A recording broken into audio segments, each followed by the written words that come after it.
حضرت ابو ہریرہ رضی اللہ تعالیٰ عنہ ایک مرتبہ درس حدیث دے رہے تھے۔ اس دوران اعلان فرمایا کہ ہر قاطع رحم یعنی رشتہ داروں سے تعلقات توڑنے والا ہماری اس مجلس سے اٹھ کر چلا جائے۔ ایک نوجوان وہاں سے فوراً اٹھ کر اپنی پھپھی کے پاس چلا جاتا ہے، جس سے اس کا کئی برسوں سے اختلاف اور جھگڑا چل رہا تھا۔ وہ اپنی پھپھی سے فوراً صلح کر لیتا ہے۔ جب دونوں راضی ہو گئے تو پھپھی نے نوجوان سے کہا کہ تم حضرت ابو ہریرہ رضی اللہ تعالیٰ عنہ سے ان کے اعلان کی حکمت پوچھو کہ انہوں نے ایسا کیوں کیا۔ جب اس نوجوان نے حاضر ہو کر پوچھا تو حضرت ابو ہریرہ رضی اللہ تعالیٰ عنہ نے ارشاد فرمایا، میں نے نبی کریم صلی اللہ تعالیٰ علیہ وآلہ وسلم سے یہ سنا ہے کہ جس قوم میں قاطع رحم ہو اس پر اللہ جل وعلا کی رحمت کا نزول نہیں ہوتا۔ غور کرنا میرے بھائی اور میری بہنوں، اگر آپ ایسی مجلس میں بیٹھے ہوئے ہیں جہاں کوئی ایسا شخص موجود ہو جو اپنے کسی رشتہ دار سے ناراض ہو، قطع رحمی کرنے والا ہو، رشتہ توڑنے والا ہو، تو اس کی موجودگی کی وجہ سے اس تمام محفل پر اللہ جل وعلا کی رحمت نازل نہیں ہوتی۔ تو آپ کا کیا خیال ہے، اگر آپ خود اس گناہ میں مبتلا ہوں، اپنے کسی رشتہ دار سے رشتہ توڑ چکے ہوں، تو کیا آپ خود اللہ کی رحمتوں سے محروم نہیں رہیں گے؟ میرے دوستو، پہلی فرصت میں جہاں عذر شرعی نہ ہو وہاں اپنے تمام ناراض رشتہ داروں تک پیغام صلح پہنچاؤ، اور ان کے گھر جا کر اگر خود ان سے معافی بھی مانگنی پڑے تو یہ کوئی خسارے کا سودا نہیں ہے۔ بس فوراً جلد از جلد معافی مانگ کر اپنے گھروں میں نزول رحمت کے بند دروازوں کو کھلوانے کا اہتمام کر لو۔ اور میرے دوست یاد رکھنا، جب نزول رحمت کے دروازے بند ہو جاتے ہیں نا تو پھر دعائیں بھی قبول نہیں ہوتی۔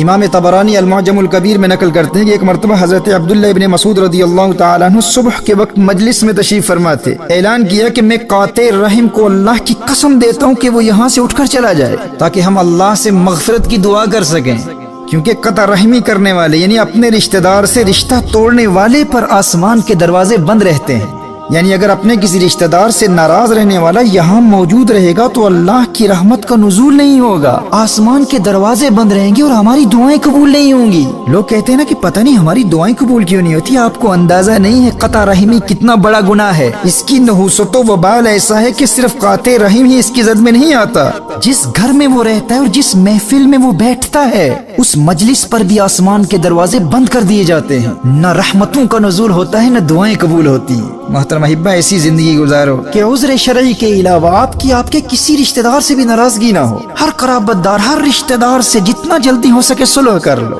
آپ اپنے دل کو ایسا ہلکا محسوس کریں گے اور قلبی طمانینت اور سکینہ اور رحمتوں کے نزول کی ایسی برسات ہوگی کہ آسمان سے رحمتوں کے دروازے بھی کھل جائیں گے۔ جو مانگیں گے اللہ تعالیٰ آپ کے گمان سے بھی زیادہ آپ کو عطا فرمائے گا۔ صحیح بخاری اور صحیح مسلم کی حدیث حضرت عائشہ رضی اللہ تعالیٰ عنہ روایت فرماتی ہیں، نبی کریم صلی اللہ تعالیٰ علیہ وآلہ وسلم نے ارشاد فرمایا، الرحم متعلقۃ بالعرش تقول من وصلنی وصلہ اللہ ومن قطعنی قطعہ اللہ۔ یہ رشتہ داری اللہ کے عرش سے چمٹی رہتی ہے اور دعا کرتی ہے، یہ کہتی ہے کہ جو مجھے جوڑے گا اللہ اسے اپنی رحمت سے ملائے، اور جو مجھے توڑے اللہ اسے توڑے۔ الرحم کی دعا کیا ہے؟ یا اللہ جو مجھے جوڑے یعنی جو اپنے رشتہ داروں کا قرب اختیار کرے تو اسے اپنا قرب عطا فرما دے، اور جو اپنے رشتہ داروں سے ناراض ہو کر ناتا توڑ دے تو اسے اپنی رحمت سے دور کر دے۔ رشتہ داروں سے ناتا توڑ کر اپنے گھروں میں بیٹھے ہوئے اللہ اللہ کا ذکر کرنے والے یا دین اسلام کی تبلیغ اور دنیا بھر میں خدمت خلق کا کام کرنے والوں کو بھی اللہ کا قرب حاصل نہیں ہوتا۔ صحیح بخاری اور صحیح مسلم کی اس حدیث سے آپ کو اندازہ ہو گیا ہوگا کہ صلہ رحمی کی کتنی اہمیت ہے اور قطع رحمی کتنا سنگین جرم ہے اور کتنی بڑی محرومی ہے۔ سنیے، سنن نبی داؤد اور ترمذی کی حدیث نبی کریم صلی اللہ تعالی علیہ وآلہ وسلم نے ارشاد فرمایا کہ اللہ ارشاد فرماتا ہے کہ میں اللہ ہوں، میں رحمان ہوں، خلقت الرحم، میں نے رشتہ داری کو تخلیق کیا، عربی میں رشتہ داری کو رحم کہتے ہیں، وشققت لها اسما من اسمی، فرمایا میں نے رشتہ داری کو اپنے نام رحمان کے مادہ سے نکال کر اس کو رحیم کا نام دیا۔ یعنی رشتہ داری اللہ کو اتنی پیاری ہے کہ اپنے نام رحمان سے نکال کر اس کا نام رحیم رکھا، اور پھر فرمایا ومن وصلها وصلته ومن قطعها قطعته، جو اسے جوڑے گا میں اسے جوڑوں گا، جو اسے توڑے گا میں اسے توڑوں گا۔ یعنی جو اپنے رشتہ داروں سے قطع رحمی کرتے ہوئے ان سے دور ہو جائے گا وہ میرا قرب حاصل نہیں کر سکتا۔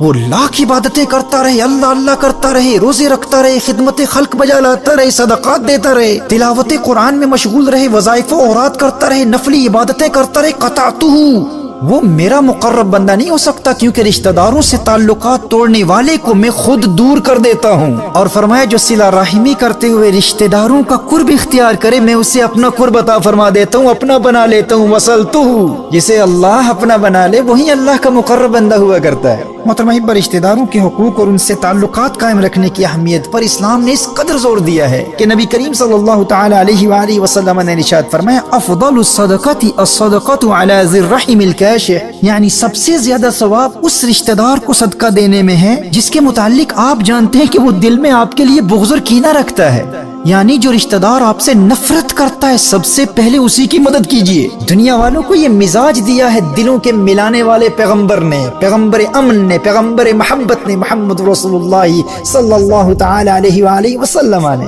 نہ کوئی دل ملاتا ہے، نہ کوئی دل سے ملتا ہے، کسی نے سچ کہا ہے دل بڑی مشکل سے ملتا ہے۔